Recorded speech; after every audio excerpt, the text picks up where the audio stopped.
ก็ขออนุโมทนาสาธุนำญาติโยมสุขคนโดยเฉพาะท่านเจ้าภาพเฮาได้ตั้งใจเฮ็ดบุญเฮ็ดกุศลเพื่ออุทิศไปถึงดวงจิตวิญญาณเฮาก็เห็นแล้วว่านี่คือสัจจะนี่คือความจริงของชีวิตผู้เป็นพ่อเป็นแม่ได้จัดงานศพให้ลูกเฮ็ดบุญอุทิศส่งให้ลูกเฮาจะเห็นหลายๆมุมความบ่เที่ยงแท้แน่นอนของสังขารร่างกายบ่ฮู้ว่าสิตายมื้อใดบ่ได้ตายตามคิวพ่อแม่เกิดก่อนแทนที่สิไปก่อนแต่ว่านั้นมันก็บ่เป็นไปคือเฮาคิดเว้าอยู่ประจำว่าชีวิตเป็นของยืมโยมก็ลองทำความเข้าใจตามเด้ชีวิตเฮาทุกคนนี่เป็นของยืมมาจากธรรมชาติชีวิตเป็นของบ่ยั่งยืนความตายเป็นของยั่งยืนชีวิตเป็นของบ่เที่ยงความตายเป็นของเที่ยงแต่อาตมามาเห็นญาติโยมได้ตั้งอกตั้งใจส่วนหนึ่งก็ดีใจนำคันสิว่าเสียใจก็แม่นอยู่ในส่วนที่ต้องจากกันไปโดยบ่มีมื้อกลับมาแต่ว่าในส่วนดีใจก็คือเห็นพี่เห็นน้องเห็นญาติเห็นโยมเข้าใจในเงื่อนไขของชีวิตว่ามันเกิดมาแล้วมันเอาความเจ็บมานำเอาความเฒ่าความแก่มานำเอาความพลัดพรากเอาความผิดหวังมานำแล้วสุดท้ายก็เอาความตายมาพร้อมในเมื่อญาติโยมเข้าใจจังซี้เฮาก็บ่ประมาทเผาปั๊บเก็บดูกเก็บอัฐิ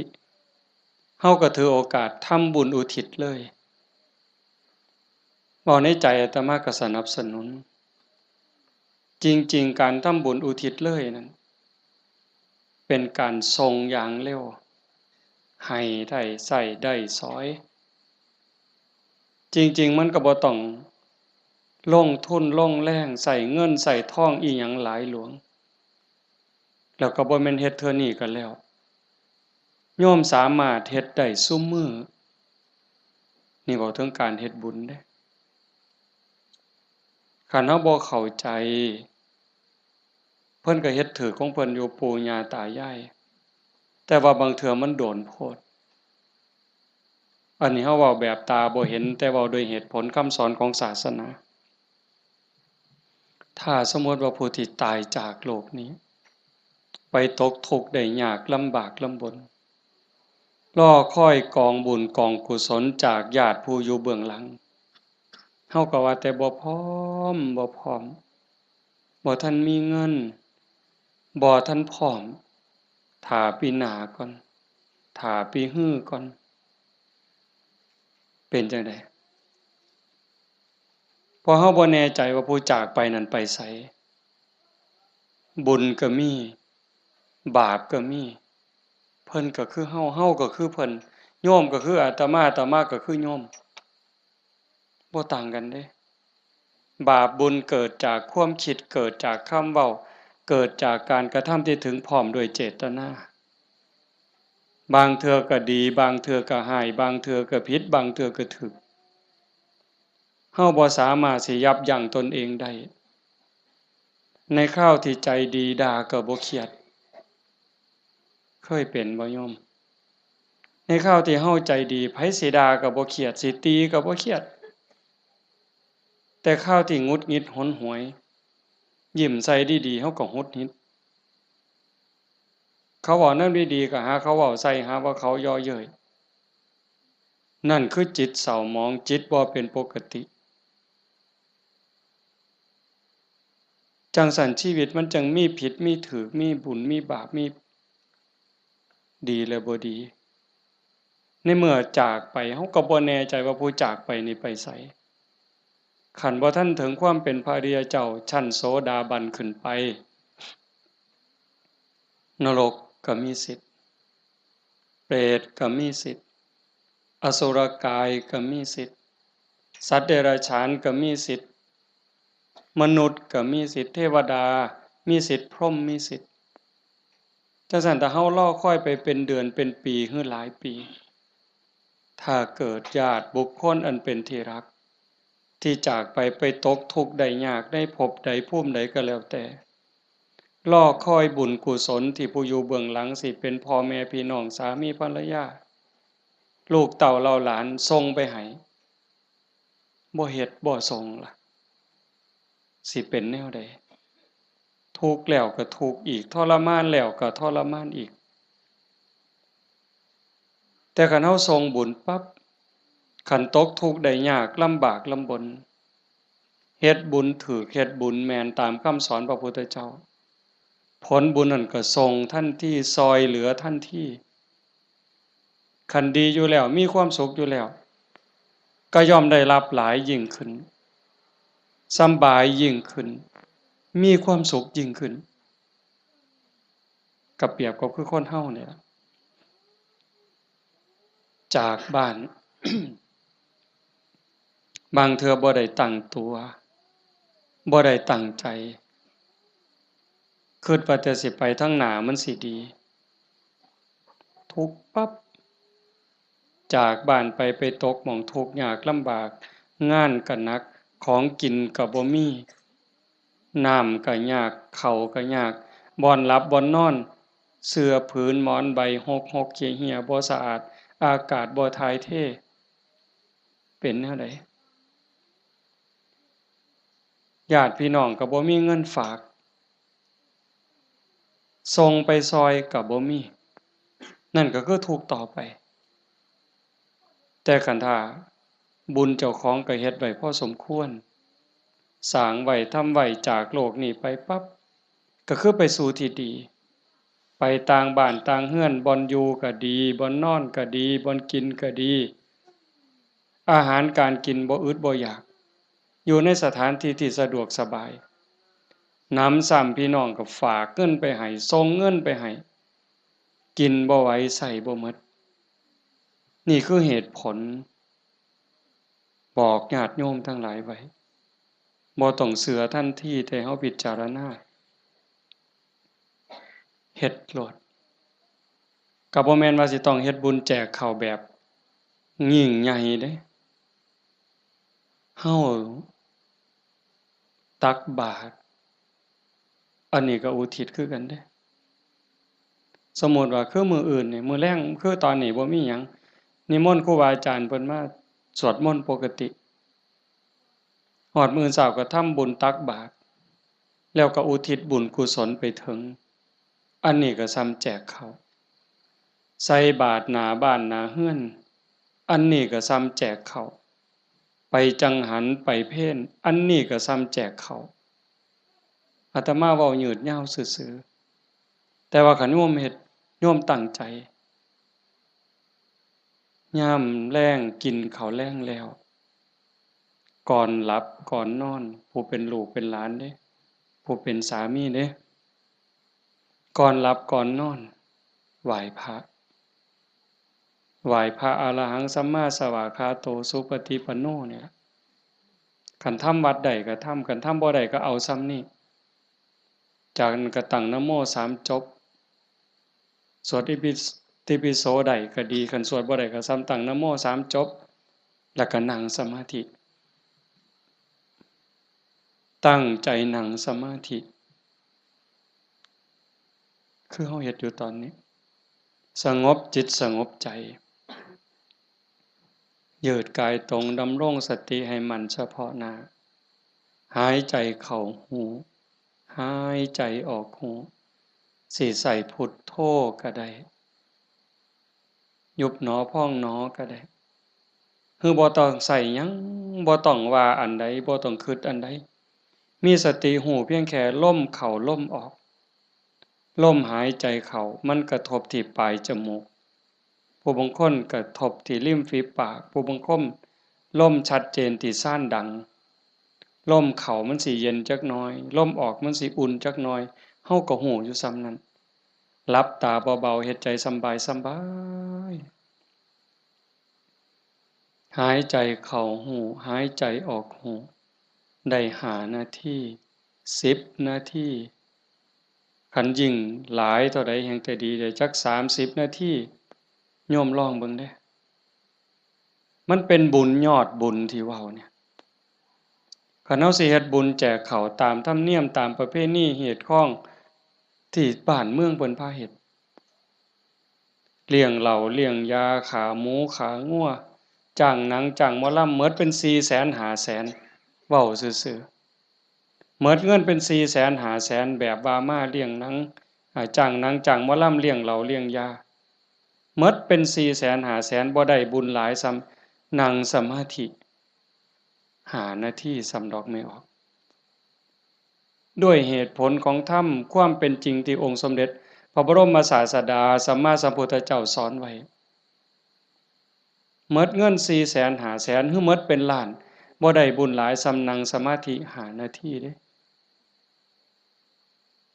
1บุญเกิดกับเฮาโยมเฮ็ดบุญเฮ็ดหยังก็ตามสิเฮ็ดบุญอุทิศให้โยมไม่ออกท้องใบมื้อนี้คือกันบุญนั่นต้องเกิดกับโยมก่อนเกิดขึ้นกับจิตกับใจกลายเป็นสมบัติของโยมทุกคนซะก่อนแล้วก็จังอุทิศไปถึงบุญบ่มีโตแต่มันก็มีอานุภาพบาปบ่มีโตแต่ก็มีคุณภาพมีอานุภาพบุญส่งเสริมให้เกิดความสุขเกิดความสะดวกสบายเกิดความเจริญรุ่งเรืองในชาตินี้ในชาติหน้าได้สมหวังดังใจอันนั้นย้อนบุญบาปตามเผาผลาญเผาล้นให้เกิดความทุกข์ความเดือดร้อนความทุกข์ความเดือดร้อนในบ้านในเรือนในชีวิตในครอบครัวเฮ็ดให้เกิดความผิดหวังนั่นให้โยมเข้าใจว่าผลของบาปทั้งหมดแต่สิ่งเฮ็ดให้เกิดความสุขเกิดความสำบายอกสำบายใจลูกดีผัวดีเมียดีขาทาสบริวารคนรอบข้างเป็นคนดีมีศีลมีธรรมไว้เนื้อเชื่อใจสุขภาพแข็งแรงอายุมั่นควรยืนบุญทั้งหมดเฮาสิเฮ็ดบุญอุทิศให้ญาติให้ผู้ใดก็แล้วแต่บุญต้องเกิดกับจิตกับใจเฮาก่อนคือกันกับเฮาสิเอาขนมเอาเงินเอาทองเสื้อผ้าหนาแพร่เครื่องใช้ไม้สอยหยิบยื่นให้คนที่เฮาอยากให้สิเป็นไผก็ตามที่เฮาอยากให้เพิ่นเฮาก็ต้องมีของสิ่งนั้นในมือเป็นกรรมสิทธิ์เด็ดขาดของเฮาจะเอาขนมให้เอาเงินให้เอาหมากไม้ให้พ่อแม่พี่น้องลูกเต้าเหล่าหลานเฮาต้องมีขนมมีเงินมีทองมีหมากไม้เป็นสมบัติส่วนตัวเป็นกรรมสิทธิ์ของเฮาโดยเด็ดขาดจังสิสามารถหยิบยื่นให้ลูกให้หลานให้พ่อแม่พี่น้องบุคคลที่รักจังสิได้บุญคือกันต่างกันกับแก้วแหวนเงินทองบักไม้บักไหลจักหน่อยคือแก้วแหวนเงินทองบักไม้บักไหลนั่นเฮาให้แล้วมันหมดให้แล้วมันหมดแต่ว่าบุญนี่แฮ่งให้แฮ่งได้แฮ่งให้แฮ่งหลายแล้วก็บ่จำเป็นจะต้องยุ่งยากอิหยังหลายเป็นหยังจังเว้าหลายแต่บุญเนี่ยเพราะว่าบุญมันเป็นที่พึ่งพระพุทธองค์เพิ่นบอกว่าปุญญานิปะละโลกัสสมิงปฏิทาโหนติปานินังเพราะเหตุว่าบุญนั้นเป็นที่พึ่งของสัตว์ทั้งหลายในโลกนี้ในโลกหน้าพร้อมทั้งโลกต่อไปชี้แจงอีกนิดนึงบุญเป็นสื่อของความสุขความดีความงามความโล่งโปร่งเบาความสบายอกสบายใจก็เกิดจากการคิดพูดทำในสิ่งที่ถูกต้องโยมเคยสุขคน เฮาคิดถูกต้องแล้วเว้าถูกต้องเฮ็ดถูกต้องสำบายใจมีความสุขมีความเอิบอิ่มเฮาสำบายใจแล้วยิ่งมันเป็นประโยชน์กับตัวเฮาเป็นประโยชน์กับพ่อแม่พี่น้องกับผัวกับเมียกับลูกกับหลานยิ่งเป็นประโยชน์กับคนหลายเท่าใดเฮาก็ยิ่งภูมิใจเท่านั้นนั่นคือบุญหลายเห็นปัจจุบันก็คือความสุขใจความปราบปลื้มใจความยินดีความเอิบอิ่มชาติหน้าเด้นำไปสู่สวงสวรรค์นำไปสู่พรหมขันบุญหลายเด้เนี่ยใส่บุญกินบุญอยู่เทั้งสวรรค์เทั้งพรหมโดนปันใดนานปันใดนั่นก็ขึ้นอยู่กับกำลังของบุญที่สร้างหมดเวลาจากสวรรค์หรือจากพรหมกลับมาเกิดเป็นคนอีกขันกำลังบุญที่เฮ็ดที่ทำไว้มันหลายแม่นกลับมาเกิดเป็นคนอีกเถื่องามหน้าตาดีผิวพรรณดีสวดทรงดีสุ่มเสียงดีฐานะดีร่ำรวยสติปัญญาดีโรคภัยไข้เจ็บหน่อยอายุยืนไปไสก็มีคนหักมีคนนับหน้าถือตานี่กำลังบุญเด้แต่คันถามมันตรงกันข้ามคิดก็คิดผิดเว้าก็เว้าผิดเฮ็ดหยังก็เฮ็ดผิดเฮ็ดแล้วปั๊บก็เป็นทุกข์ในปัจจุบันโยมก็เห็นอยู่เวลาเราเฮ็ดผิดเว้าผิดผิดศีลผิดธรรมผิดกฎหมายบ้านเมืองเดือดร้อนตั้งแต่เฮ็ดแล้วตอนเฮ็ดด้วยอำนาจของกิเลสย้อนความโลภย้อนความโกรธโลภอยากได้ของเขาอยากลักของเขาอยากจี้ของเขาอยากยักยอกอยากคอร์รัปชันโกงกินเป็นจังไดพอแต่เฮ็ดลงไปแล้วทุกข์เว้าด้วยความโกรธเว้าด้วยความอิจฉาริษยากระแทกแดกดันใส่ฮอดพ่อฮอดแม่บางเทื่อฮอดพระสงฆ์องค์เขาเจ้าเว้าพื้นนินทาเว้าแล้วสะใจในขณะที่เว้าสะใจหลายเว้าแล้วคิดว่าโอ้ยมันสิบ่บาปบ่คิดทีหลังเป็นทุกข์บัดนี้ไหม้เจ้าของเผาเจ้าของเห็นบ่ในปัจจุบันก็เป็นทุกข์จังซี่เดือดร้อนจังซี่คันมันกว้างไปเท่าใดคนฮู้เท่าใดเขาก็เกิดความรังเกียจเกิดความบ่ไว้ใจเกิดความบ่นับถือไปไสก็บ่ได้รับการต้อนรับเพียงแค่เว้าบ่จริงเว้าบ่แม่นเท่านั้นขี้ตั๋วเป็นคนบ่ซื่อบ่สัตย์เขาก็บ่ไว้วางใจส่ำนี้ก็เดือดร้อนแล้วเด้ปัจจุบันเด้นี่คันจากโลกนี้ล่ะตายลงไปล่ะพู้นลงนรกพู้นเปรตพู้นอสุรกายพู้นสัตว์เดรัจฉานพู้นใส่บาปใส่กรรมหมดแล้วมาเกิดเป็นคน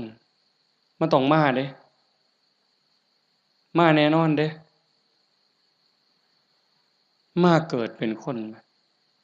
เศษบาปตามมาขี้ร้ายหนักที่สุดพิการแต่เกิดแขนหลีบขาหลีบหูหนวกตาบอดแล้วแต่สิเป็นลางเทื่อก็สมบูรณ์อยู่แข้งขามือตีนสมบูรณ์คือเพิ่นแต่ว่าขี้ร้ายรูปร่างบ่งามบ่มีผู้ใดเฮ็ดให้เด้นี่พระเจ้าบ่เกี่ยวพระพรหมบ่เกี่ยวเทวบุตรเทวดาทั้งใดบ่เกี่ยวกรรมล้วนๆเพิ่นจังว่าสัตว์โลกเป็นไปตามกรรมกัมมุนาวัตติโลโกนี่ขี้ร้ายพร้อมโง่พร้อมปึกพร้อมโรคภัยไข้เจ็บหลายโซ่ออดๆแอดๆเป็นจังไดบัดมันบ่แม่นขี้ร้ายแต่เจ้าของเด้คันกรรมมันหลายๆบาปมันหลายๆเนี่ยเจ้าของทุกข์เจ้าของโง่เจ้าของขี้ร้ายแล้วได้ผัวก็ขี้ร้ายได้เมียก็ขี้ร้ายตื่มไปอีก ได้ลูกได้เต้ามากก็คือกันขี้ร้ายแล้วบ่พอเด้โง่อีกสอนบ่ฟังอีกแนวดีแนวงามนี่สอนบ่จื้อบ่จำแต่ว่าแนวซั่วๆนี่บ่บอกมันจักเม็ดหาแต่เรื่องให้พ่อแม่เป็นทุกข์โยมเห็นบ่ตำบลบัวฮูงนี่ก็ตามอยู่ไสก็ตามซ่อมเบิ่งเด้อย่าเสือเด้นั่นคือบาปเด้บ่ย้านสิเฮ็ดจังไดบัดนี้ให้ผลตั้งแต่ปัจจุบันจนฮอดตายไปแล้วใช้บาปใช้กรรมแล้วกลับมาเกิดเป็นคนอีกเทื่อมันยังตามมาอยู่บาปเป็นสิ่งที่ต้องละต้องวางต้องย้านเด้โยมสิ่งที่น่าย้านที่สุดเฮาสิว่าย้านงูแม่นอยู่ย้านงูย้านปิง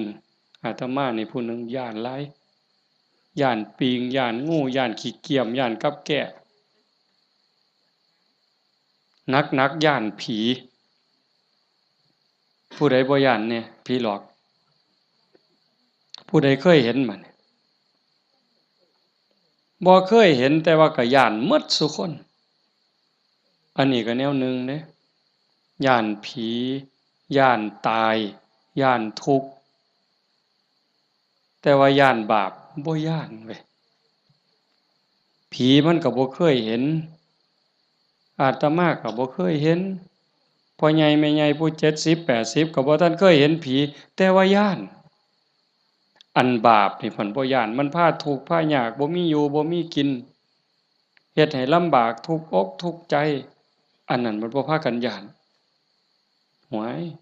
คันคิดให้มันถูกย้านบาปพระพุทธเจ้าเพิ่นสอนให้ย้านบาปเพิ่นจังให้ละบาปทั้งปวงเฮ็ดบุญกุศลให้ถึงพร้อมแต่เฮ็ดบุญแล้วมันก็บ่ทันปลอดภัย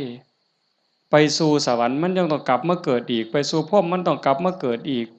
เพิ่นจังให้ชำระจิตชำระใจให้สะอาดบริสุทธิ์สะจิตตะปริโยทปันนังการชำระจิตของตนให้ขาวรอบให้มันสะอาดบริสุทธิ์สิเดินจงกรมก็ได้สินั่งสมาธิก็ได้หรือแม้แต่เฮ็ดให้ใส่หน้าอยู่กลางทงกลางทาคันมีสติระลึกรู้ในอารมณ์ปัจจุบันฮู้ในอารมณ์พระกรรมฐานคันสมมุติว่าเฮาเบิ่งลมหายใจนี่เฮ็ดหน้าอยู่ก็เบิ่งลมได้ย่างน้ำก้นงัวก้นข้วยก็เบิ่งลมหายใจได้เข้าห้องน้ำห้องส้วมก็เบิ่งลมหันใจได้แม้กระทั่งยามนอนไหว้พระแล้วนั่งสมาธิแล้วบ่ไหวแล้วอยากนอนนอนลงก่อนมันสิหลับก็เบิ่งลมหายใจได้คันเฮานอนลงไปหายใจเข้าหูหายใจออกหูหลับยามใดก็สร้างเพิ่นบอกว่าคันเฮานอนหลับไปกับลมหายใจนี่เทวดารักษามีผลหลายเด้อโยมเทวดารักษาคันเฮาเจ็บไข้ได้ป่วยโรคอย่างน้อยๆโรคบ่แห้งว่านั้นเถาะเศร้าโรคทางกายก็เบาบางโรคทางจิตทางใจก็เบาบางหนำซ้ำก็ยังเป็นบุญอีกเทวดาคุ้มครองรักษาบ่ไหลตายเด้เพราะว่าตัวสมาธิเนี่ย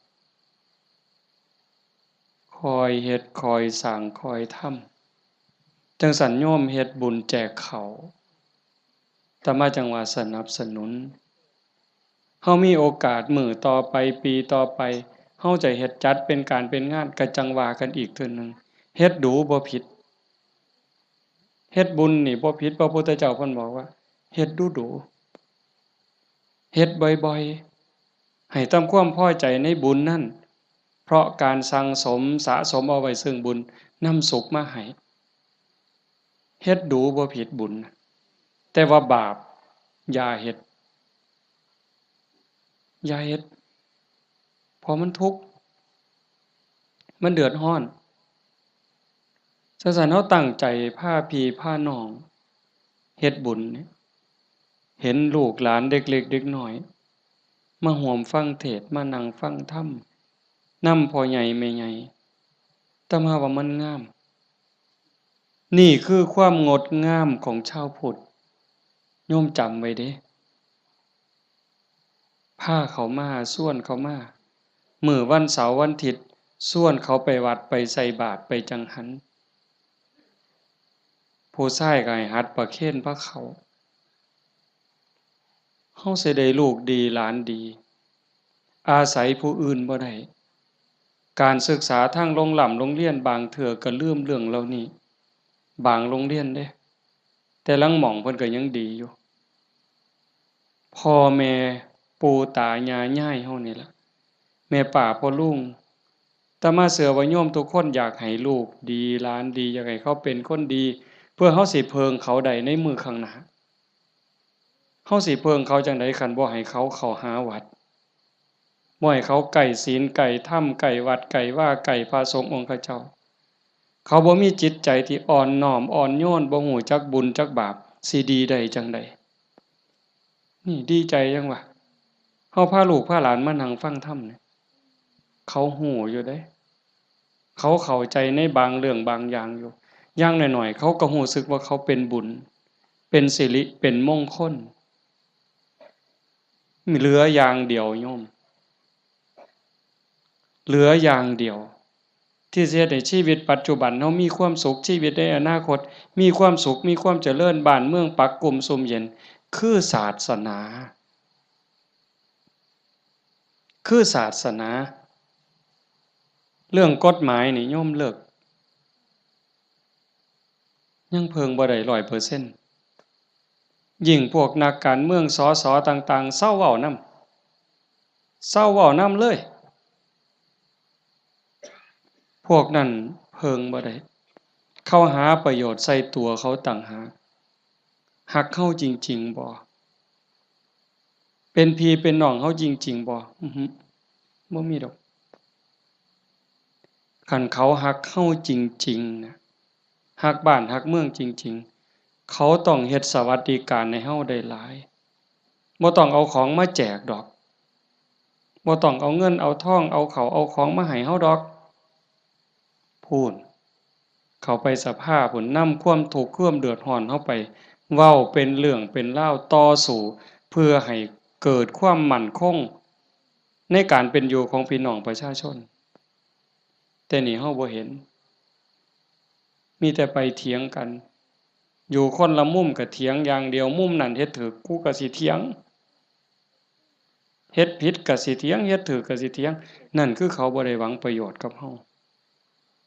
แต่สิ่งที่เฮาเพิงได้คือศาสนาวัดว่าอารามครูบาอาจารย์หลวงปู่หลวงตา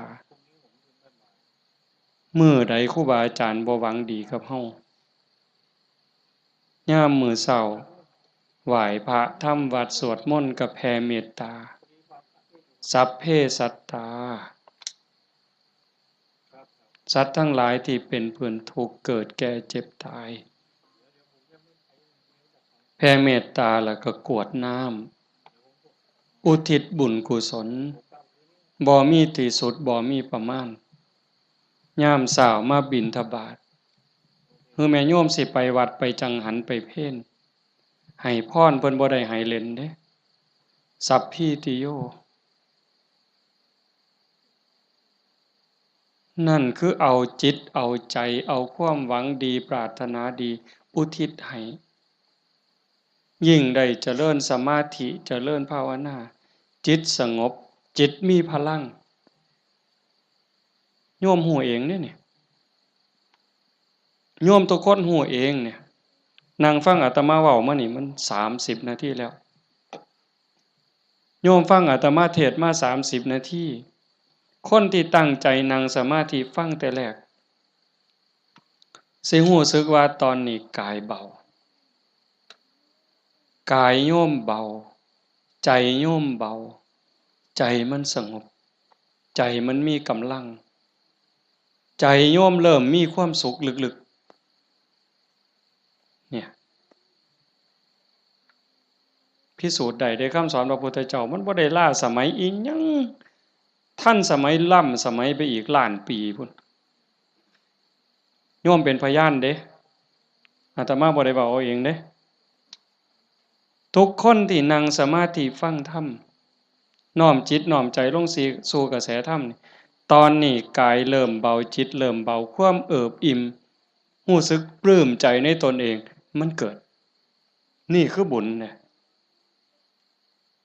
แต่มาจังหวะแต่ตอนแรกโอ้ยอย่าว่าแต่500,000ต่อให้100,000,000เฮ็ดบุญตามเขาว่าเนี่ยบ่มีเหล้าบ่มีบุญบ่มีเหล้าบ่เป็นบุญบ่ขาหมูขางัวบ่เป็นบุญบ่มีหนังบ่มีหมอลำบ่เป็นบุญพวกหมู่นั้นต่อให้100,000,000สภาพที่จิตใจเป็นสุขสงบร่มเย็นมั่นใจมันย่อมมั่นใจเด้แต่กันเฮ็ดแบบนั้นเฮาสิมีอารมณ์เย็นแบบนี้บ่สิมีความรู้สึกอบอุ่นใจปลาบปลื้มใจยินดีใจมั่นใจว่าญาติตายไปแล้วสิได้บุญบ่มีดอกนั่นเว้าซื่อๆเชื่อซื่อๆมีความเชื่อแล้วก็ถู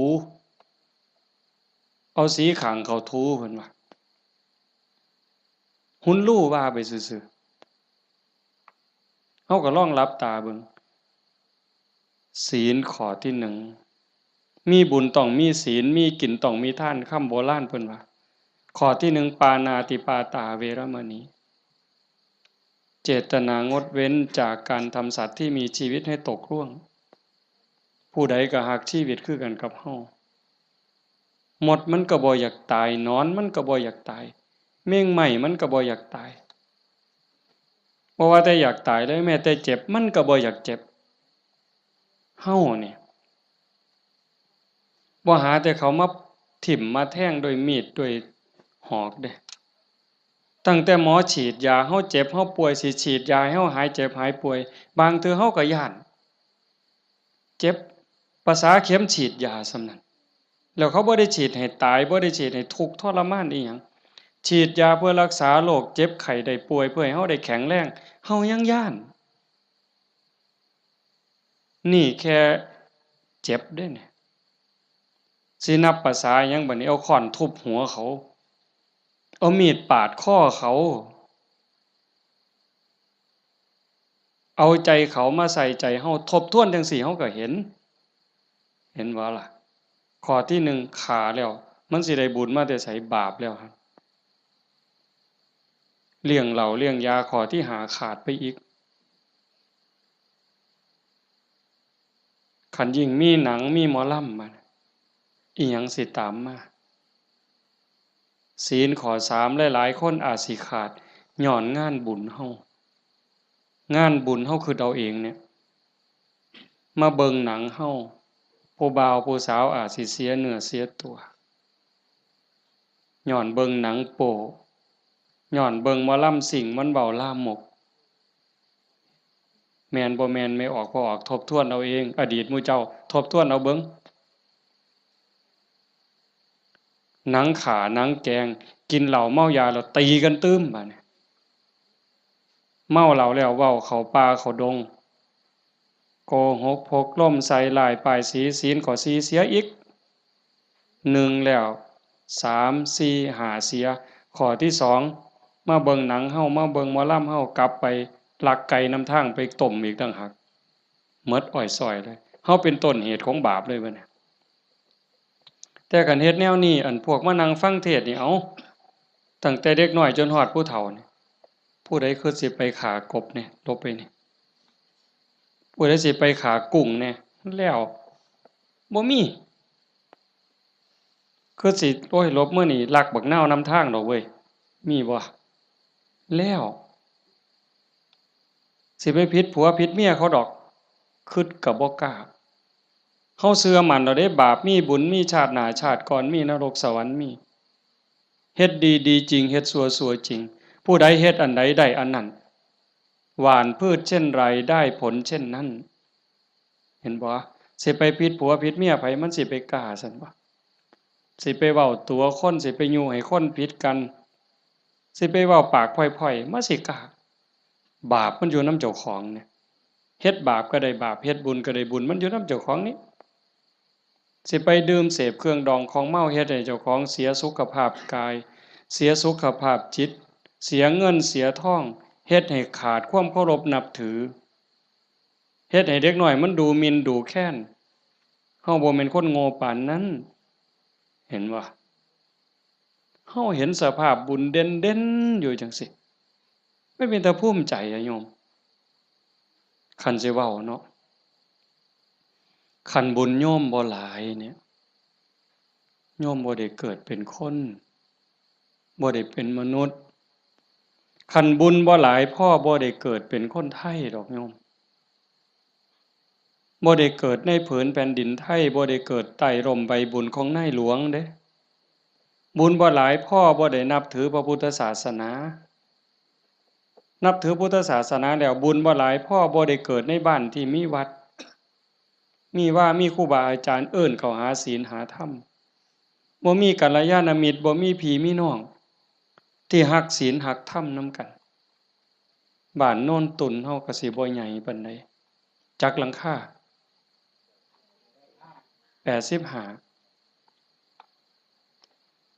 คันเฮาบ่รักศีลรักธรรมคันบุญบ่หลายเฮาบ่มาโฮมกันหลายปานนี้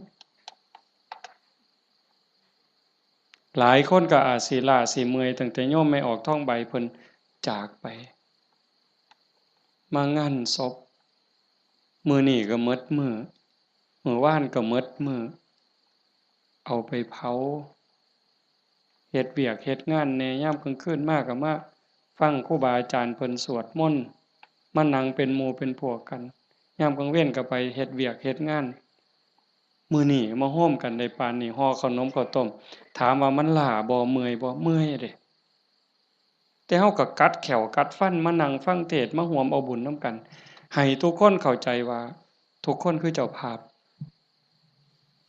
เจ้าภาพบ่แม่นแต่พ่อแม่กับสามีกับลูกหลานเด้ทุกคนคือเจ้าภาพอาตมาก็คือเจ้าภาพผู้หนึ่งเจ้าภาพอันใดเฮามาร่วมบุญสร้างบุญร่วมกันพระพุทธเจ้าเพิ่นบอกว่าเฮาทุกคนนี่โยมเคยตกนรกมาเมิดเคยเป็นเปรตเป็นอสุรกายเป็นสัตว์เดรัจฉานเป็นเทวดาเป็นพรหมเป็นมนุษย์เกิดมานับชาติบ่ถ้วนกรีดลิงเล่ไล่แมงใหม่ที่มันตอมหลอดไฟกบเขียดตั้งแต่นรกอเวจีไปไล่ตั้งแต่นรกจนไปถึงภวคพรหมบ่มีสัตว์โตใดบ่มีจิตวิญญาณดวงใดที่บ่เคยเกิดเป็นพ่อเป็นแม่เป็นพี่เป็นน้องเป็นผัวเป็นเมียเป็นญาติร่วมสายโลหิตเฮาเคยมาหมดแต่ว่าเฮาบุญหลายชาตินี้เนื่องจากว่าชาติก่อนๆภพก่อนๆเฮาเคยมีศีล5มีกุศลกรรมบท10ที่สร้างไว้ทำไว้พอสมควรจังส่งผลให้เฮาได้เกิดมาเป็นคนมาเป็นมนุษย์ผู้มีศีลละเอียดให้ทานไว้ดีรักษาศีลไว้ดีเจริญสมาธิไว้ดีรูปร่างหน้าตาผิวพรรณฐานะสติปัญญาจังดีจังงามกลัวกันเป็นขันเป็นตอนนั่นคือพลังบุญของเจ้าของจังสันโยมไม่ออกท่องใบสาสังที่เพิ่นจากไปแต่มาว่ากลับบ้านเก่าบ่ได้ตายดอกเมื่อบ้านเก่าอีหยังเมื่อบ้านเก่าดินเมื่อบ้านเก่าลมเมื่อบ้านเก่าไฟเมื่อบ้านเก่าน้ำเมื่อบ้านเก่าเพราะว่าเฮายืมเขามายืมจากธรรมชาติยืมจากดินน้ำลมไฟมาปั่นเป็นเนื้อเป็นตัวหมดเวลาเขาก็มาเอาคืนโยมเคยยืมเสียมไทบ้านบ่เคยยืมเสียมเคยยืมมีดเคยยืมบักจกเคยยืมขอดหน่อยเคยยืมขาดบ่ยืมเพิ่นมาเนี่ยสิสัญญาก็ตามบ่สัญญาก็ตามลางเทื่อเฮาสัญญาว่ายืมไปจักมื้อเนี่ยแต่เฮาเอามาเพิ่นก็ว่าเอาไปซะเอาไปใช้จักมื้อก็เอาไปตอนนั้นเพิ่นบ่ทันจำเป็นถ้าเกิดเฮาเอามาฮอดเรือนปั๊บเพิ่นเกิดมีเรื่องจำเป็นขึ้นมาด่วนๆเพิ่นมาเอาคืนโอ้ข้อยเอามาเฮ็ดซะก่อนเด้อข้อยจำเป็นแล้วเฮาก็ว่าโอ้ยข้อยยืมของเจ้ามาตัวเฮาสิไปว่าจั่งใดต่อรองจั่งใดบ่ได้เดะมันของเพิ่นคือยืมเงินยืมทองเขานี่แหละยืมมาใช้หนี้บ่ยืมมาซื้ออยู่ซื้อกินอิหยังก็แล้วแต่ แต่ฮอดวันเวลาบางเทื่อบ่ทันฮอดยิ่งบ้านนอกเฮายืมแบบพี่แบบน้องบ่ได้สัญญาอิหยังกันพ้อหน้ายามใดเพิ่นก็ทวงลางเทื่อเพิ่นบ่ทวงเฮาก็เกรงใจอันนี้ก็ยังพอเว้ากันได้แต่กับพญามัจจุราชต่อรองแนวใดพญามัจจุราชบ่เห็นแก่เงินค่ำแม่นสิมีเงินกือไถเอาบ่มีได้บ่สนไต่โต๊ะบ่สนผู้ใดมีอำนาจนายพลนายพันเจ้าใหญ่นายโตพระสงฆ์องค์เขาเจ้าคุณสมเด็จบ่งึดบ่สนใจซ้ำบ่เกรงใจอีกซ้ำขันบาปหลายก็โยนนรกโลดขันบุญหลายก็ไปตามทางจังสั่นเฮามีบุญได้เกิดมาพ้อพระพุทธศาสนามีกัลยาณมิตรมีพี่มีน้องที่หวังดีต่อกันเฮาก็ตั้งใจเฮ็ดบุญให้เจ้าของเฮ็ดบุญในมื้อนี้เทิงทานเทิงศีลเทิงภาวนาฟังเทศน์ฟังธรรมอ่อนน้อมถ่อมตนขนขวายในกิตติชอบเนี่ยก็ขอให้เฮาตั้งใจว่าเฮาเฮ็ดให้เจ้าของเบื้องต้นโยมทุกคนก็เฮ็ดให้เจ้าของเด้ไหว้พระโอ้คันเว้าถึงบุญนะโยมตั้งแต่ไหว้พระเนาะคันเฮ็ดด้วยความเข้าใจเด้คันเฮ็ดด้วยความเข้าใจเพียงแค่เฮาไหว้พระอรหังสัมมาสัมพุทโธภควาเข้าใจในความหมายว่าพระพุทธเจ้าเป็นพระอรหันต์ดับเพลิงทุกข์เพลิงกิเลสตรัสรู้ชอบได้ด้วยพระองค์เองเข้าใจว่าพระพุทธเจ้าคือไผเนี่ยแล้วก็กราบลงไปบุญมหาศาลหลายกว่าสร้างโบสถ์เป็นหลังบุญไม่ออกโอ้ยเว้าไปปื้ออีกเด้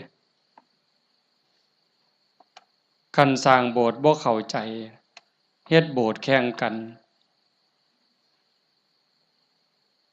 ถือกระสอบไปหาเหลี่ยไล่ได้เงินมากก็ขายน้ำทางในกินเหล้าเนี่ยบ่เป็นประโยชน์สู่เฮาเฮ็ดจังซี่บ่ได้สัมอะระหังสัมมาสวากขาโตภควตาธัมโมพระธรรมเป็นสิ่งที่พระผู้มีพระภาคเจ้าตรัสไว้ดีแล้วถูกต้องแล้วงดงามแล้วเป็นไปเพื่อดับทุกข์ในคำสอนพระพุทธเจ้าเข้าใจจังซี่แล้วกราบลงไปงามๆโอ้ยสำนี้ก็พอโยมสุปฏิปันโนภควโตสาวกสังโฆพระสงฆ์สาวกของพระผู้มีพระภาคเจ้าปฏิบัติดีแล้วพระสงฆ์คือไผด้วยความเข้าใจของชาวบ้านคือนี่โกนหัวนุ่งเหลืองห่มเหลืองเนี่ยอันนี้เป็นสมมุติสงฆ์แต่สงฆ์จริงๆโยมก็เป็นสงฆ์คู่แห่งบุรุษ4คู่นับเรียงตัวบุรุษได้8บุรุษพอออกไม่ออกก็คือพระญาติโยมก็เป็นสงฆ์เป็นพระขันโยมปฏิบัติดีมีศีลมีธรรมมีจิตใจเมตตากรุณาโมทิตาอุเบกขาหวังดีกับทุกคนความโลภความโกรธความหลงความอิจฉาริษยาอาฆาตพยาบาทในใจของญาติโยมหน่อยลงหน่อยลงเบาบางลงถึง20% 25%หมดไป25%ความโลภความโกรธความหลงอิจฉาริษยาเบาบางไปจากใจเฮา25%โยมเป็นพระโยมเป็นสงฆ์มีลูกมีผัวมีเมียเฮ็ดให้ใส่หน้าทำมาหากินเป็นปกติแต่โยมกลายเป็นพระอีหลีได้บ่เนี่ยเป็นพระอีหลีพระจริงๆที่พระพุทธเจ้ายอมรับนับว่าเป็นลูกเห็นบ่อาตมาบ่ได้เว้าเอาเองจักเม็ดเด้อโยมนุ่งเหลืองห่มเหลืองโกนหัวนอนอยู่วัดแต่ขันธากิเลสยังมีบ่ลดไปลางเทื่อก็ขี้ร้ายกว่าชาวบ้านอีกบางหม้องบางมื้อบางวันบางเวลาอาตมาก็ผู้หนึ่งบางมื้อก็ขี้ร้ายกว่าโยมแนวนี้ก็เป็นแค่สมมุติสงฆ์บ่ทันเป็นที่ยอมรับของพระพุทธเจ้าพระสงฆ์ปฏิบัติดีปฏิบัติซื่อตรงตามคำสอนพระพุทธเจ้า บ่คดบ่ง้อบ่ออกนอกทางปฏิบัติเพื่อออกจากทุกข์มีชีวิตเพื่อกำจัดกิเลสหายใจเข้าก็เพื่อกำจัดความเห็นแก่ตัวหายใจออกก็ทำลายความเห็นแก่ตัวนี่ล่ะเฮ็ดหยังก็พอดีพองามหวังประโยชน์กับคนอื่นหวังดีกับคนอื่นเมตตาต่อผู้อื่นทำลายความเห็นแก่ตัวให้น้อยลงน้อยลงน้อยลงทำลายแค่ความเห็นแก่ตัวให้มันเบาลงบางลงหน่อยไปหน่อยไปนี่คือสงฆ์ปฏิบัติสมควรแก่การต้อนรับแก่การกราบไหว้ทั้งเถื่ออาตมาเนาะเวลาที่รู้สึกว่าเจ้าของบ่ดีโยมกราบซ้ำเอาหอกเอาดาบแทง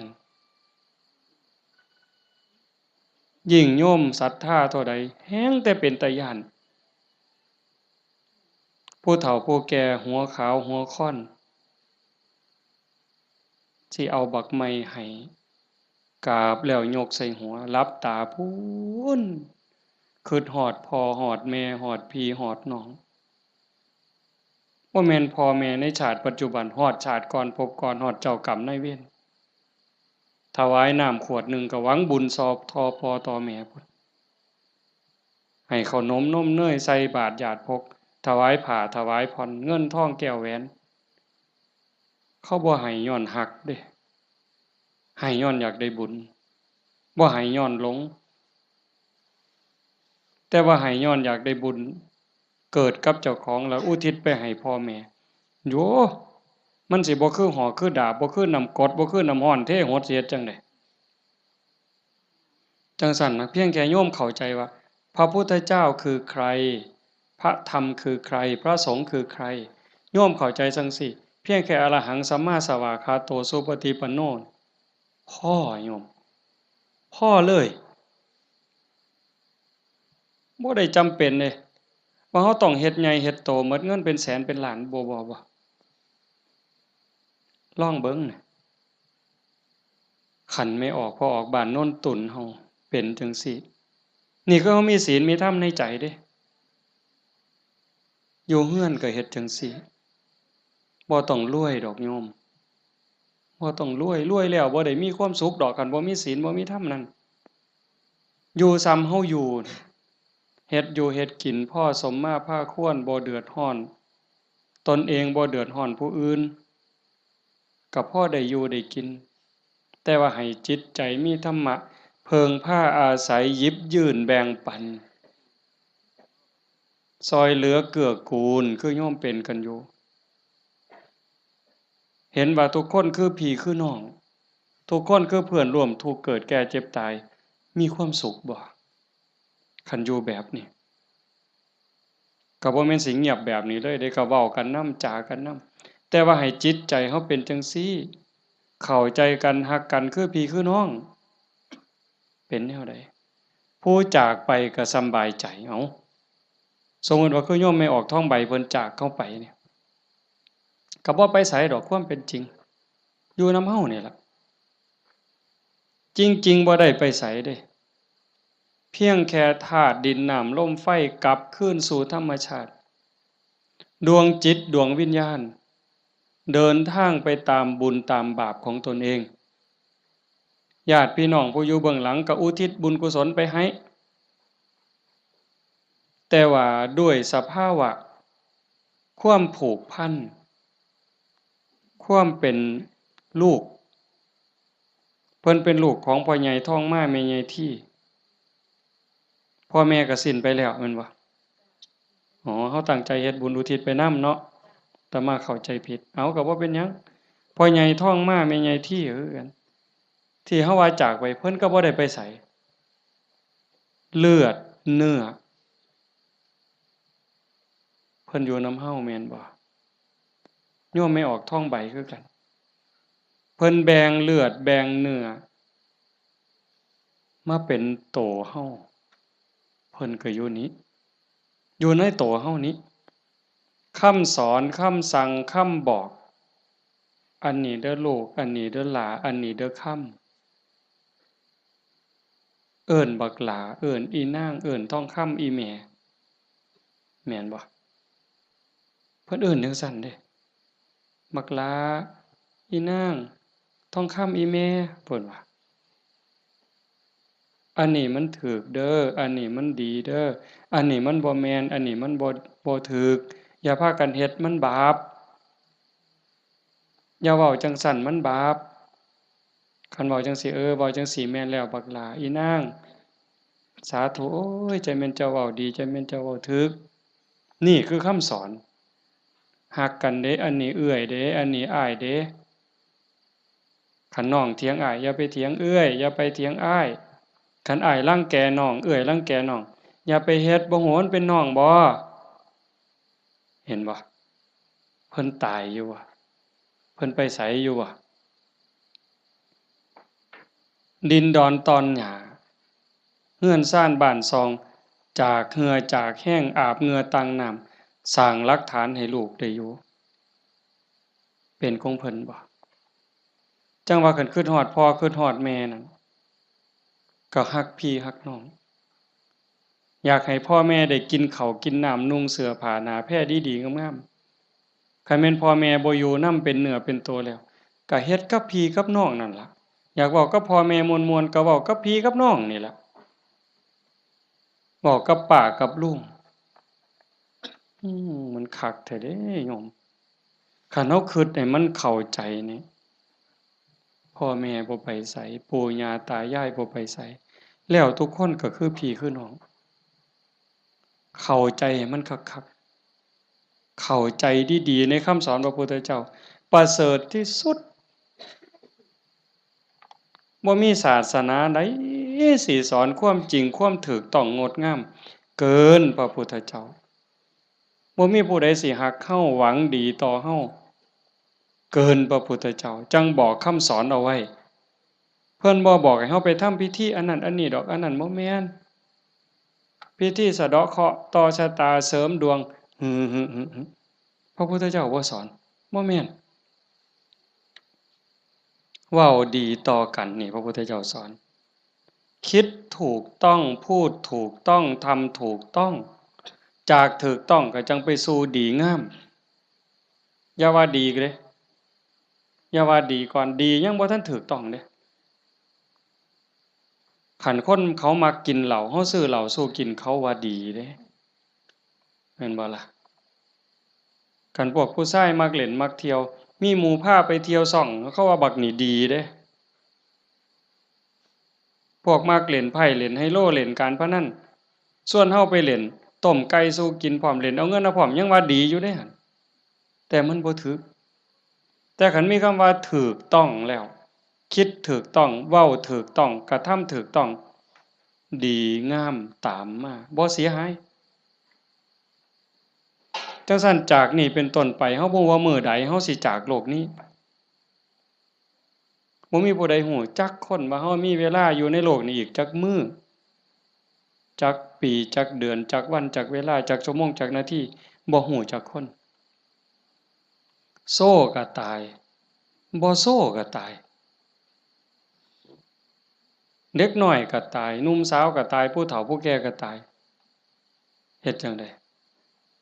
สิไปว่าท่ามื้อนั้นก่อนท่ามื้อนี้ก่อนโอ้ยมันต่อรองได้ซะบ่มื้อนี้เฮายังมีสติมีปัญญาบ่เจ็บบ่ไข้โยมเอ้ยเฮาบ่ได้เจ็บบ่ได้ไข้บ่โรคบ่ได้ป่วยเฮ็ดหยังได้ให้เฮ็ดยิ่งกับพ่อกับแม่นี่เด้อฟ้าวเฮ็ดคันพ่อแม่เพิ่นยังมีชีวิตโอ้ผู้นั้นบุญหลายเด้อผู้พ่อแม่ยังมีชีวิตอยู่นี่ผู้นั้นมันบุญหลายเกินบุญโยมเป็นหยังพ่อแม่เพิ่นทุ่มเทให้เฮาหมดชีวิตเป็นครูคนแรกเป็นเทวดาของบุตรเป็นพรหมของบุตรเป็นพระอรหันต์ของบุตรทุกสิ่งทุกอย่างที่พ่อแม่เพิ่นมีเพิ่นให้เฮาหมดเฮาอยากรู้ว่าพ่อแม่นี่รักเฮาส่ำใดทุ่มเทเสียสละเพื่อเฮาส่ำใดโยมบ่ต้องไปถามเพิ่นดอกโยมถามเจ้าของ ถามเจ้าของพวกเฮาเป็นพ่อคนแม่คนโยมฮักลูกตั้งแต่มื้อใด โยมแม่ออกเด้โยมพ่อออกก็คือกันนั่นล่ะฮักลูกตั้งแต่มื้อใดฮักลูกตั้งแต่ว่ามีลูกเกิดในท้องแม่นบ่แม่ออกฮะพอรู้สึกว่าตั้งท้องปั๊บนี่แม่ออกนี่ฮักแล้วเด้ทุ่มเทความฮักให้กับลูกในท้องแล้วพ่อก็คือกันผัวคือกันทั้งที่บ่ฮู้เด้นี่ว่าลูกสิเกิดเป็นผู้หญิงเป็นผู้ชายสิขี้ร้ายหรือสิงามสิโง่หรือสิฉลาดสิพิการหรือบ่พิการสิเป็นพระหรือสิเป็นมหาโจรโยมบ่ฮู้เลยลูกในท้องนี่สิเป็นหญิงเป็นชายพิการหรือบ่สิเป็นพระดีจิตใจดีใจงามซ้ำพระเกินพระหรือสิเป็นมหาโจรยิ่งกว่ามหาโจรโยมบ่เกี่ยวฮักอย่างเดียวเลยบัดนี้แม่นบ่แม่ออกแม่นอยู่บ่แนวนี้เพิ่นก็คือเฮาบัดนี้หาได้บาทใดก็เพื่อลูกหาได้บักไม้บักไหลผู้ผัวไปป่าไปดงได้บักไม้บักไหลก็สิเอามาให้เมียกินเพื่อให้ลูกแข็งแรงพุ่นเด้คันว่ามันสิคลอดง่ายลูกสิแข็งแรงสิคลอดง่ายเมียน้ำนมสิหลายหามาเห็นบ่มื้อคลอดก็เกือบล้มเกือบตายผู้คนก็ตายอีหลีจักเจ็บจักปวดเพราะปานใดแต่เครียดให้ลูกบ่บ่ได้เครียดให้ลูกอยู่ไฟเดือน4เดือน5ม่วนซั่นบ่ตั้งแต่อยู่ใต้ร่มไม้เอาผ้าวี่มันก็เหงื่อแตกเหงื่อแตนนั่นน่ะนั่งผิงไฟเด้นั่งผิงไฟเดือน4เดือน5ต้มน้ำร้อนสดน้ำร้อนกินน้ำร้อนบัดแนวกินกับข้าวได้กินข้าวกับเกลือเลี้ยงเทื่อสิใหญ่แต่ละคนดมดากดมก้นเช็ดขี้เช็ดเหงี่ยวป้อนข้าวป้อนน้ำเทื่อสิใหญ่มาแต่ละคนหมดข้าวจักเหล้าเสื้อผ้าหมดจักชุดหมดเงินจักแสนคิดประมาณบ่ได้กว่าลูกสิใหญ่มาแต่ละคนเพิ่นก็คือกับเฮารักลูกจังซั้นสิตอบแทนแนวใดพระพุทธเจ้าเพิ่นสอนหน้าที่ลูกไว้ท่านเลี้ยงมาเลี้ยงท่านตอบเลี้ยงกายเพิ่นคือเพิ่นเลี้ยงเฮานะเลี้ยงใจเพิ่นก็คือเพิ่นเลี้ยงเฮาพ่อแม่เลี้ยงใจเฮาคือเพิ่นสอนอันใดถูกอันใดผิดอันใดดีอันใดชั่วอันใดเป็นบุญอันใดเป็นบาปอันใดควรบ่ควรนี่คือเพิ่นเลี้ยงวิญญาณเฮาก็เลี้ยงจิตวิญญาณเพิ่นด้วยการเป็นคนดีฮักกันระหว่างพี่ระหว่างน้องทำโตเป็นคนดีพ่อแม่สิโอ้ยโยมเป็นยาอายุวัฒนะอันนี้ก็บ่ต้องไปถามพ่อถามแม่อีกละถามโยมเนี่ยคันลูกเขาเป็นคนดีหูจักคว่ำหลานเสือถอยฟังคว่ำบอกง่ายสอนง่ายโยมมีความสุขบ่อยากยืนบ่คันยิ่งเป็นคนดีจนชาวบ้านเขายกย่องเขาสรรเสริญโอ้ยใจแม่นอ่อนซ่อนเด้อีหล่านี่มันคือหูจักคว่ำแต่บักหำนี่คือดีแท้เป็นตาอ่อนซ่อนเด้ยายอยากตายบ่บัดนี้ยืนบ่เจ้าอยากยืนแท้แต่คันลูกมันบอกบ่ได้สอนบ่ฟังหลานก็โอ้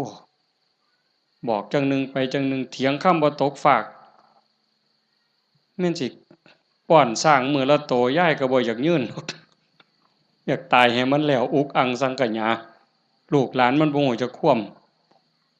เอิ้นหาพญากรรมพญาเวรพุ่นแหล้วมาเอาผู้ขาไปถอนโลดตั่ว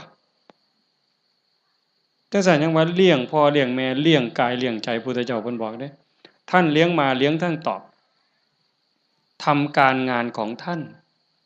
ซอยเวียกซอยงานส่วนเหือส่วนแห้ง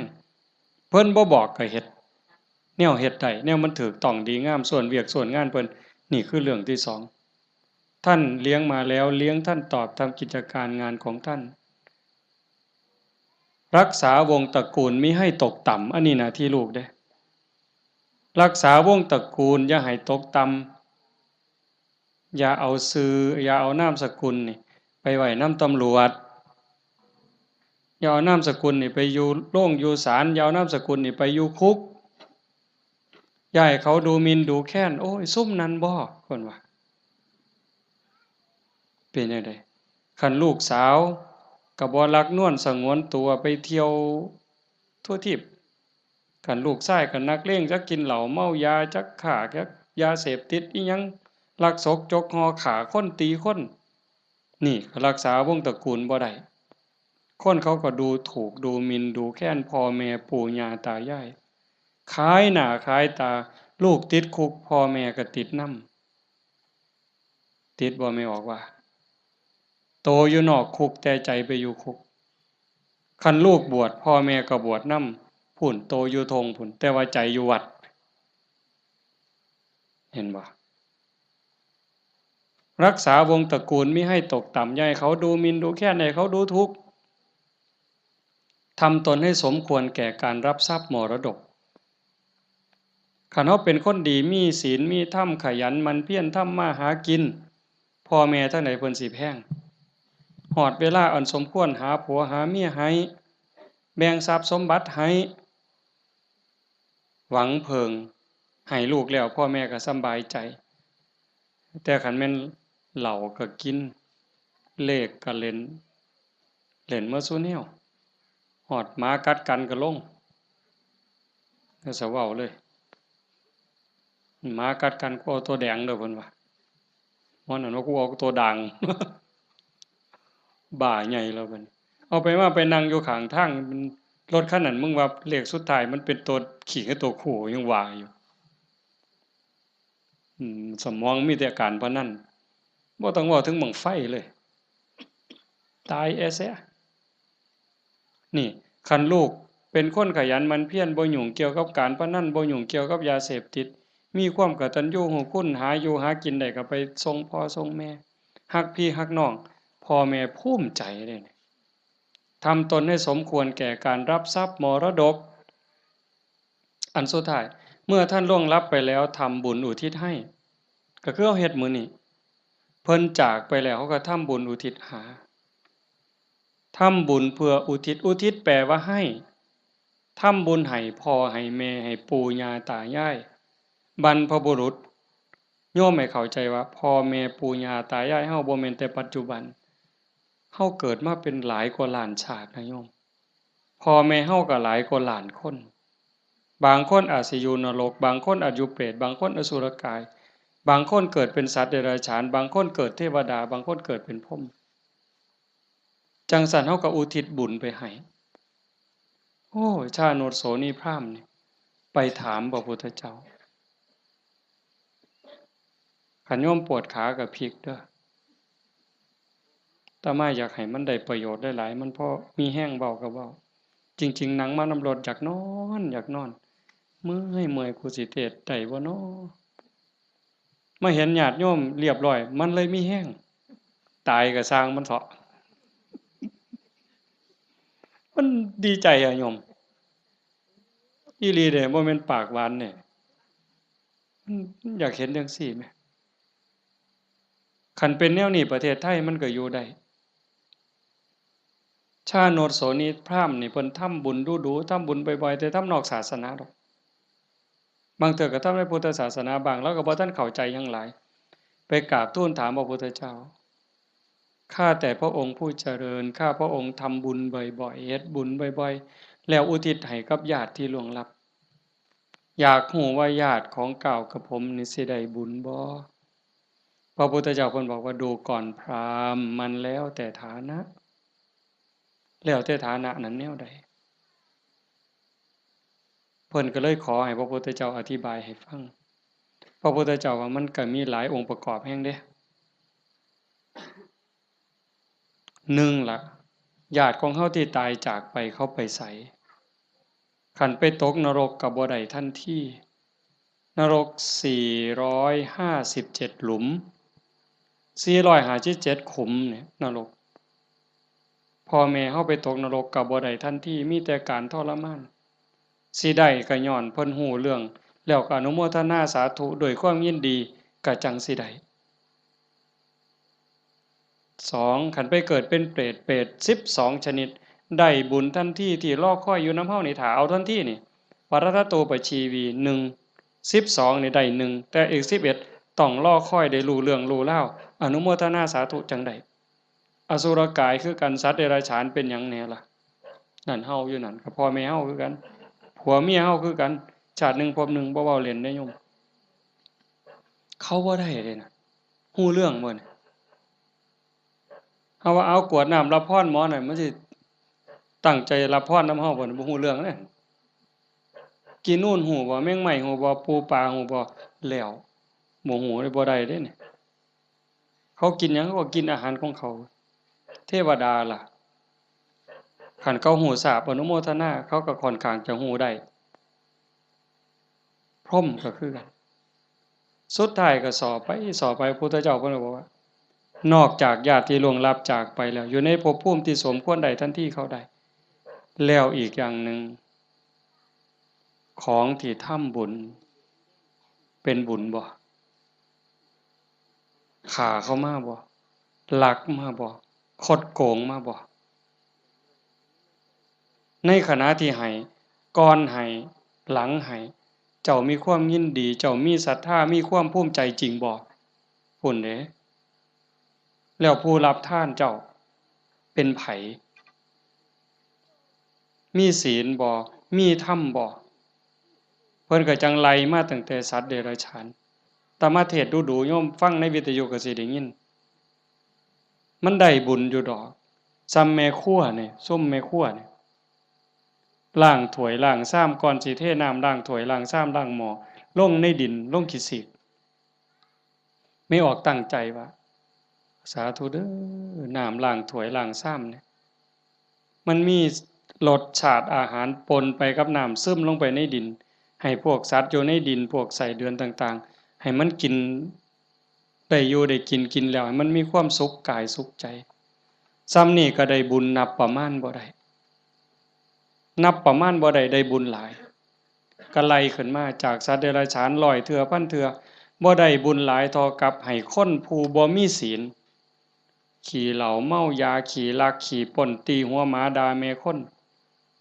ได้หลายกว่าให้กับสัตว์เดรัจฉานจังซั่น100เทื่อพันเทื่อให้คนขี้เมาบ่มีศีลบ่มีธรรม100เทื่อพันเทื่อบ่ได้บุญหลายเท่ากับให้ผู้มีศีล5เทื่อเดียวเห็นบ่บัดนี้เป็นหมากเป็นผลแล้วเด้ให้กับคนมีศีล500เทื่อพันเทื่อบ่ได้บุญหลายเท่ากับให้คนมีศีล8แม่ขาวพ่อขาวแม่ชีเทื่อเดียวให้ผู้มีศีล800เทื่อพันเทื่อบ่ได้บุญหลายเท่ากับให้เณรผู้มีศีล10เทื่อเดียวให้เณรมีศีล10 100เทื่อพันเทื่อบ่ได้บุญหลายเท่ากับให้พระผู้มีศีล227เทื่อเดียวให้พระผู้มีศีล227 100เทื่อพันเทื่อบ่ได้บุญหลายเท่ากับให้นักบวชนอกศาสนาที่เขาข่มกิเลสได้ให้นักบวชนอกศาสนา100เทื่อพันเทื่อที่เขาข่มกิเลสข่มราคะได้บ่ได้บุญหลายเท่ากับให้พอออกไม่ออกเฮาผู้มีศีล5ก็ตามศีล8ก็ตามที่บำเพ็ญประพฤติปฏิบัติหวังเป็นพระโสดาบันเทื่อเดียวไล่บัดนี้จากโสดาปัตติมรรคไปสู่โสดาปัตติผลสกิทาคามีมรรคไปสู่สกิทาคามีผลสติคามีผลไปสู่อนาคามีมรรคอนาคามีผลจากอนาคามีมรรคอนาคามีผล100เทื่อพันเทื่อก็บ่ได้บุญหลายเท่ากับให้อรหันตมรรคคือผู้ปฏิบัติเพื่อเป็นพระอรหันต์เทื่อเดียวอรหันตมรรค100เทื่อพันเทื่อก็บ่ได้บุญหลายเท่ากับให้อรหันตผลคือผู้สำเร็จอรหันต์แล้วเทื่อเดียวให้พระอรหันต์100เทื่อพันเทื่อก็บ่ได้บุญหลายเท่ากับให้พระปัจเจกพุทธเจ้าเทื่อเดียวพระปัจเจกพุทธเจ้าตรัสรู้คือพระพุทธเจ้าเก่งคือกันหมดผิดอย่างเดียวคือสอนบ่เป็นตรัสรู้เองโดยชอบบางครั้งบางคราวนี่อยู่นำกันเป็นพันเป็นหมื่นเด้โยมแต่ว่าสอนบ่ได้ตั้งศาสนาบ่ได้สร้างบริวารมาให้กับพระปัจเจกพุทธเจ้า100เทื่อพันเทื่อบ่ได้บุญหลายเท่ากับให้ พระสัมมาสัมพุทธเจ้าเทื่อเดียวพระสัมมาสัมพุทธเจ้าคือพระพุทธเจ้าเฮานี่ล่ะเจ้าชายสิทธัตถะมาเป็นพระพุทธเจ้านี่เพิ่นสอนคนตั้งศาสนาได้ให้พระสัมมาสัมพุทธเจ้า100เทื่อพันเทื่อบ่ได้บุญหลายเท่ากับให้สงฆ์ให้คณะสงฆ์ที่มีพระพุทธเจ้าเป็นประธานเห็นบ่ให้สงฆ์ที่มีพระพุทธเจ้าเป็นประธาน100เทื่อพันเทื่อก็บ่ได้บุญหลายเท่ากับสร้างวิหารเทื่อนึง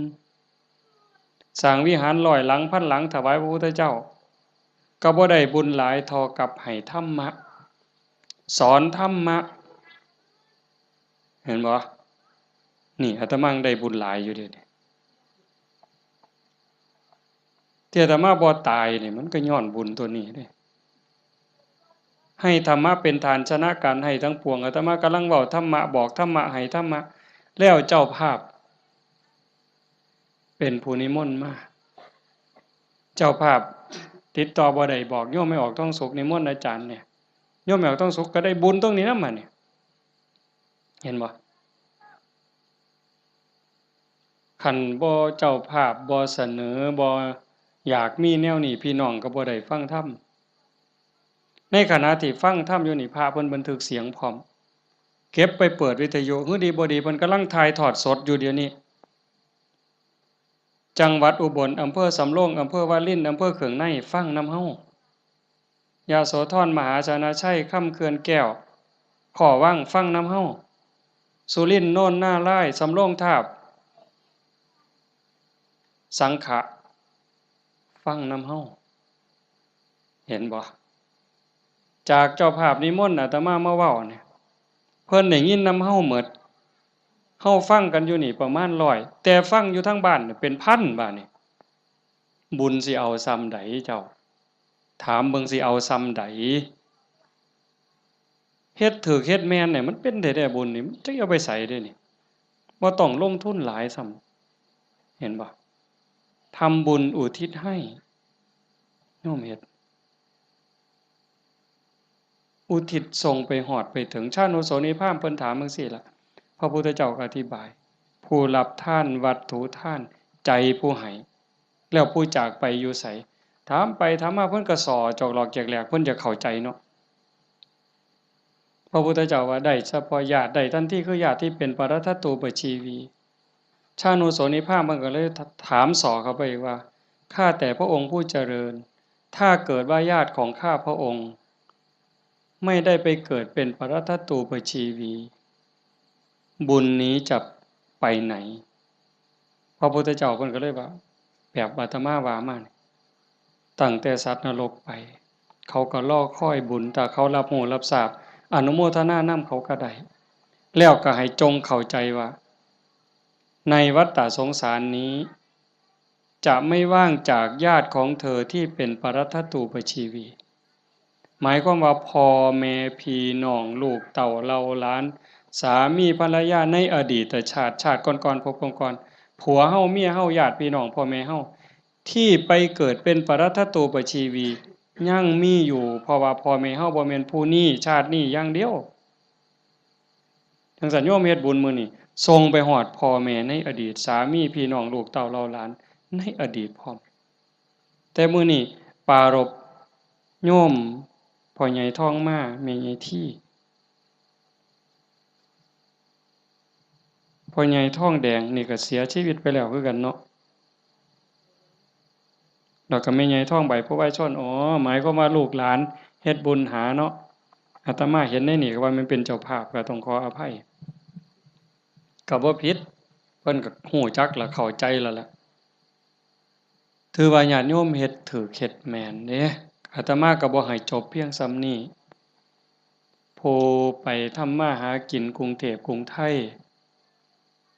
แม่นเฮาบ่ได้ใส่บาตรบ่ได้ทำบุญก่อนหลับก่อนนอนไหว้พระนั่งสมาธิเด้อแม่นบ่ไปกรุงเทพจักคนนี่แม่นบ่เบิ่งท่าทางมาแต่กรุงเทพแน่ๆผู้อยู่บ้านใส่บาตรคันมื้อใดมันยากก็ใส่บาตรหน้าเรือนคันมื้อใดมันพอไปได้ก็ไปจังหัน จังซี่นะ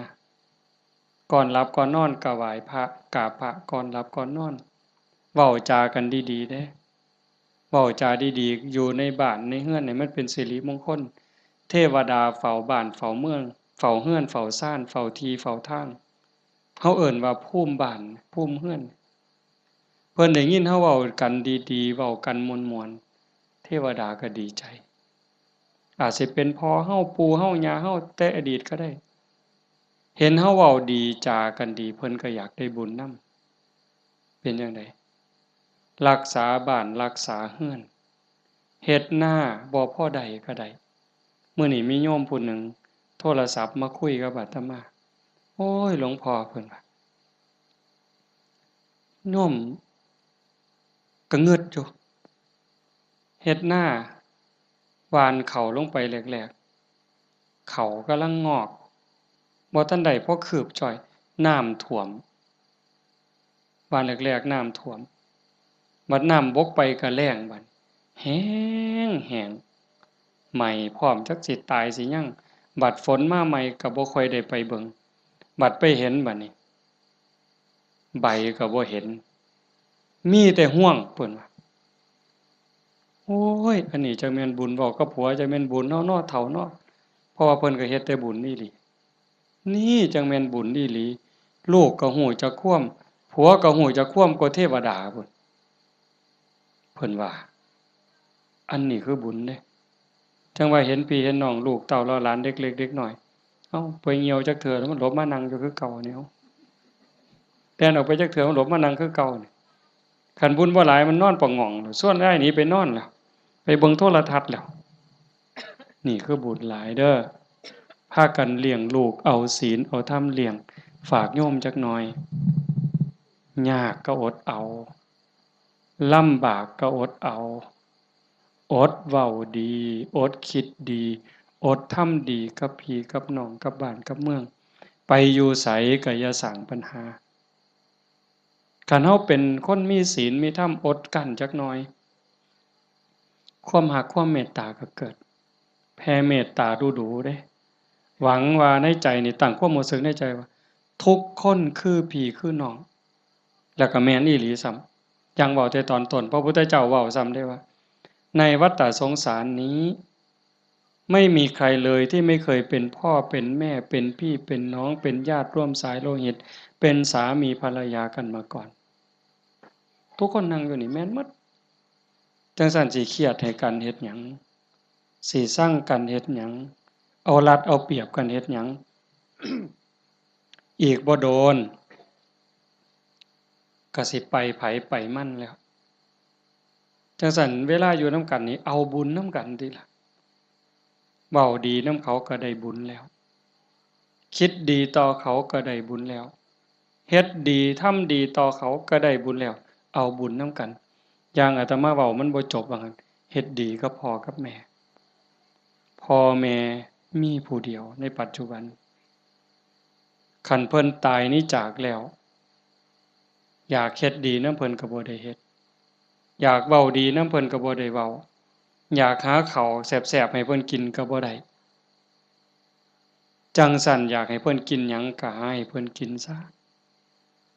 อย่าสิไปจุดเทียนซะก่อนจังเอิ้นกินเด้บ่ได้กินเด้อนั่นอยากเว้าดีๆนำเพิ่นก็เว้าตอนเพิ่นได้ยินอย่าสิจุดธูปขึ้นอีแม่เอ้ยฟังเทศน์เด้อพี่บ้าแนวนั้นบ่ทันคิดว่าเพิ่นเช็ดขี้ให้เฮาจักเทื่อจำบ่ได้มื้อนี้ถามโยมว่าผู้ใดทันเช็ดขี้ให้พ่อให้แม่แหน่แล้วเพิ่นอาบน้ำเช็ดเนื้อเช็ดตัวให้เฮาจักเทื่อถามโยมว่าเช็ดให้เพิ่นจักเทื่อแล้วคือกันป้อนข้าวป้อนน้ำเพิ่นป้อนเฮาจักเทื่อเหยียดขาใส่ลอยเอาลูกเหยียดขาไปนำแม่ลูกนี่คาแข้งนี่เนาะตีนอยู่กับตีนแม่แต่ว่าหัวหนุนเข่าย่ำเข่าปนกับกล้วยหมกใบตองเหย้าจำได้อยู่บ่โยม หางซ่อนต้อยปั๊บใส่ปากต้อย4เทื่อ5เทื่อก็บ่ทันหมดอันน้อยๆนั่นหมดข้าวหมกหมดเอามือจุ่มน้ำหยดป๊อกป้อนบ่ทันแล้วขี้พรวดใส่ขาเครียดก็บ่เครียดจมก็บ่จมเซ้ยเห็นบ่มื้อนี้มีผู้ใดทันได้เฮ็ดแหน่อาตมาก็บ่ทันได้เฮ็ดคือกันเฮาสิเป็นหนี้บุญคุณเพิ่นส่ำใดจังซั้นเพิ่นจากไปแล้วแนวอยากเห็นแนวอยากฮู้สมมุติว่าจิตวิญญาณเพิ่นล่องลอยฮู้เห็นเฮาอยู่อยากเห็นลูกรักกันอยากเห็นหลานรักกันทุกข์ยากก็ช่วยเหลือแบ่งปันคือพี่คือน้องอย่าใส่เฮ็ดคือบางซุ่มเด้บางซุ่มนี่จูงแขนกันขึ้นโรงขึ้นศาลจะแม่นเพิ่นเก่งหลายน้องกับอ้ายฟ้องกันบ่แล้วโอ้ยจะแม่นผีพ่อแม่สิเป็นทุกข์หลายจังว่าเฮาบ่เอาแนวนั้นเด้อมื้อนี้สมควรแก่กาลเวลาใช้เวลามาชั่วโมงเกือบครึ่งอะโยม25นาที26นาทีก็เห็นว่าสมควรแก่กาลเวลาขออนุโมทนาสาธุทุกคนทุกท่านน้อเจ้าภาพบ่อ่านก็ได้ดอกถือว่าทุกคนคือเจ้าภาพหมดมื้อนี้เฮาตั้งใจอุทิศบุญกุศลที่เกิดที่มีส่งไปถึงดวงจิตวิญญาณของโยมพ่อใหญ่ทองมาแม่ใหญ่ที่บุญชาลีโยมพ่อออกทองแดงโยมแม่ออกทองใบสาสังแล้วก็ปู่ย่าตายายญาติโกโหติกาที่ล่วงลับจากไปแล้วตั้งแต่ชาติใดภพใดเวลาใดก็แล้วแต่มื้อนี้เฮาได้ตั้งใจอุทิศบุญกุศลส่งไปถึงท้ายที่สุดก็ขออาราธนาอ้างอิงอำนาจแห่งคุณพระศรีรัตนตรัยคุณของพระพุทธเจ้าพระธรรมพระสงฆ์และอำนาจแห่งบุญกุศลคุณงามความดีที่มีทั้งหมดทั้งมวลที่ญาติโยมทั้งหลายได้สร้างได้ทำนี้ส่งไปถึงดวงจิตวิญญาณของโยมพ่อใหญ่ทองมาแม่ใหญ่ที่บุญชาลีโยมพ่อใหญ่ทองแดงโยมแม่ใหญ่ทองใบสาสังให้ได้รับหูรับทราบถ้าสามารถรับหูรับทราบได้โดยตนเองก็จงอนุโมทนาสาธุรับเอาหากบ่สามารถจะหูได้ด้วยตนเองก็ขอฝากข่าวบุญข่าวกุศลที่ลูกเต่าเราหลานญาติพี่น้องได้สร้างได้ทำทั้งหมดบ่ว่าสิเป็นการให้ทานการรักษาศีลเจริญภาวนาฟังเทศน์ฟังธรรมอ่อนน้อมถ่อมตนค้นคว้าที่ชอบค้นคว้าในสิ่งที่ชอบอุทิศส่วนบุญอนุโมทนาบุญทำความเห็นให้ถูกต้องถูกตรงนี้ฝากไปกับเหล่าเทพเทวดาปนางธรณีภูมิญาณวิถีอันเป็นทิพย์จงนำข่าวบุญข่าวกุศลส่วนนี้ไปแจ้งแก่ดวงจิตวิญญาณของโยมพ่อใหญ่ทองมาแม่ใหญ่ที่บุญชาลีพ่อใหญ่ทองแดงแม่ออกทองใบสาสังให้ได้รับหูรับทราบแล้วจงอนุโมทนาสาธุรับเอาหากว่ามีความทุกข์ก็ขอบุญกุศลส่วนนี้ทายถอนให้ได้พ้นไปจากความทุกข์หากว่ามีความสุขดีอยู่แล้วก็ขอบุญกุศลส่วนนี้จงส่งเสริมให้ได้มีความสุขยิ่งขึ้นไปสุดท้ายก็ขอให้บุญกุศลเหล่านั้นจงสะท้อนย้อนกลับมาปกปักรักษาคุ้มครองญาติโยมสุขสุขคนให้เป็นผู้มีสุขภาพกายสุขภาพจิตที่แข็งแรงอายุมั่นขวัญยืนมีความสุขกายสุขใจปรารถนาสิ่งหนึ่งประการใดหากเป็นไปโดยชอบประกอบโดยธรรมก็ขอให้ความหวังความปรารถนานั้นจงสำเร็จทุกๆประการโดยทั่วกันทุกท่านทุกคนเทอญ